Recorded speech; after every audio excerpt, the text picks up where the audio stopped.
A few months ago, we were 2 clicks away from booking a quiet beach holiday. Instead, we ended up here. A city of 9 million people, a train passing 10 centimeters from our cafe, and the mountains near the Chinese border where there's no phone signal at all. This is day 1 to day 3 of 2 weeks across Vietnam. So let me show you how it started. At first, we really did plan a calm beach holiday on Mauritius. Palm trees, rum, sunset, that kind of Instagram holiday. And then we threw the whole plan away and booked a ticket to Vietnam instead.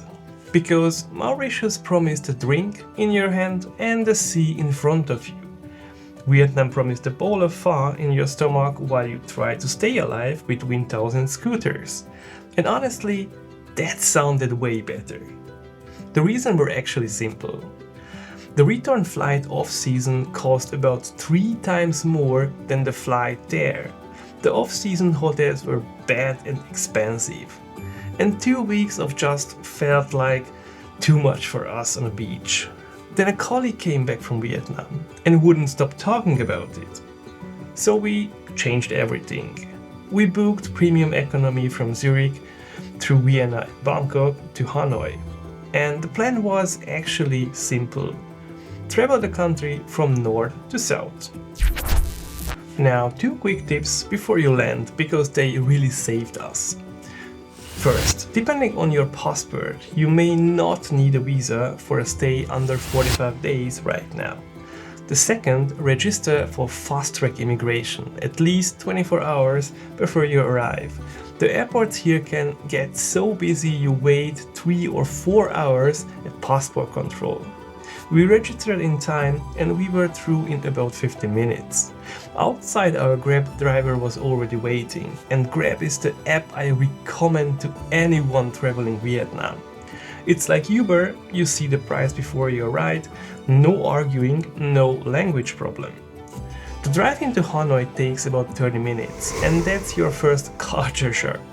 9 million people, and somehow it still feels like one giant village. That night we checked in our hotel, a 5-star hotel. By the way, the price for that would shock you back home. I will break down all the costs at the very end of the series. And for our first dinner, we ate at a random little street stall. It was already better than I'd hoped. And a quick rule that kept us healthy the whole trip. Eat where the locals eat. They eat everything fresh. Tourist places often cook for days in advance, and that's probably why so many travelers get sick. I really believe that when you visit a country, you should eat its food. So I made a decision. For the 2+ weeks we'd be here, I would eat nothing typically European. No bread, no baguette, no cheese, and no butter. Nothing I normally eat at home. And breakfast here is its own little adventure. There is no typical breakfast menu, and many dishes are the same as lunch or dinner. People happily eat last night's pho first thing in the morning. At the hotel, I fell in love with the salads. Every single one was delicious. But one quick heads up for vegetarians though. Almost every dish has some kind of a meat in it. We are not vegetarians, so it didn't bother us, but we met travelers who basically lived on rice and fresh fruit. Hanoi is huge, but the old quarter is not that big. You can explore it on foot in a few days, so that's what we did. First, we walked to Hoan Kiem Lake, right near our hotel. In the middle on a small island, there is a pagoda and a bright red bridge connects it to the shore. Sadly, there wasn't even that day, so we couldn't go inside, but you could see everything from the outside. And the lake itself is beautiful. Lots of green and people walking everywhere. Including a class of students that spotted us right away. About 10 students with their teacher, and their task was to talk to tourists in English. I think that's a brilliant way to learn a language. They were really good. And one of the girls had an amazing accent, almost none at all. Then we went to the place Hanoi is maybe most famous for online, the train steed. And it's famous for exactly one thing, a real train that runs right between the houses. On both sides of the track there are tiny cafes and shops, while vendors try to sell you anything they can. The train is only passes about every 2 hours, so while we waited, we sat in a cafe for a drink. And about every 5 minutes came someone by trying to sell us something we'd never need in our lives. And then finally the train came, and within minutes everything changed. People cleared off the tracks, the coffees put in the tables that were standing right on the rails. The sellers packed up, and suddenly the path was clear. The train moved in extreme slow motion, maybe 10 kilometers an hour. It was cool when it appeared far away, but it got really impressive when it reached us, because there was about 10 centimeters between our table and the train. An interesting experience, to say the least. And the moment it passed, everything went back to normal. We stood up, the next tourist sat down in our exact spot, and everyone waited for the next train. After the train adventure, we walked to the Temple of Literature, one of the most famous landmarks in the city. And the buildings here are stunning. I'm into architecture anyway, and I've always loved the Asian style because all of the details. But this place is not just a temple. It was Hanoi's first university. It was founded in 1070, originally to honor Confucius. A few years later, it became the country's first university. At first, only the royal family could study here. Later, it opened up to the most talented students too. And even today, students came here before exams to ask for luck, and graduates take photos in traditional clothes. So the place is both very solemn and very Instagram friendly. The whole complex is full of quiet courtyards, red wooden buildings and bonsai style plants. After the scooter chaos outside, it's surprisingly calm place. And standing there, one thing hit me. The Vietnamese were already building universities while a big part of the world was still arguing about how much mud fits into medieval street.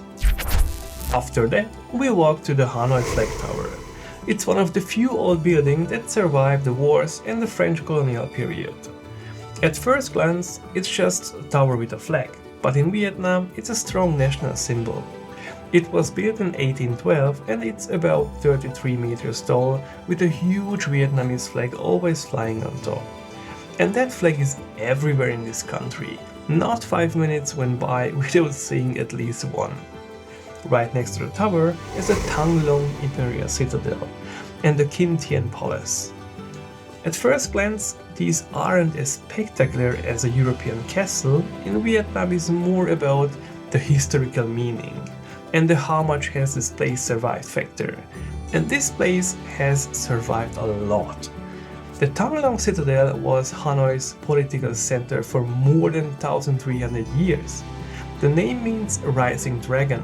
It was also Hanoi's old name. Today, it's a UNESCO World Heritage Site. This is the kind of place where you first think, okay, there was probably something here once. And then you realize this entire country was ruled from right here for centuries. After the Citadel, we did something fun. We tested how much they'd overcharge us for a tuk-tuk ride from A to B. And the answer was a lot. So I checked Grab to see what the same ride should cost. And after some friendly haggling, we got the price down to about 4 times the normal Grab price. It still wasn't much money, and at least we had tried it. But lesson learned, always check Grab first. From there, we rode over to the Quan Tan Temple, next to the biggest lake in the city. Sadly, we could only see this one from outside too because it was being renovated. And then we walked back to the hotel.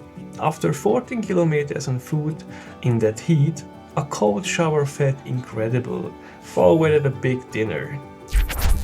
The next morning, after a big breakfast, the real adventure began.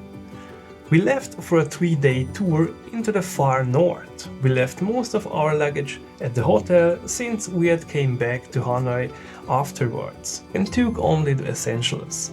The tour was organized but fully built around what we wanted, so we had our own driver and guide. You find companies for this all over the Get Your Guide app. The guys arrived right on time at 8 in the morning. And straight away we met something new, a car brand called Winfast.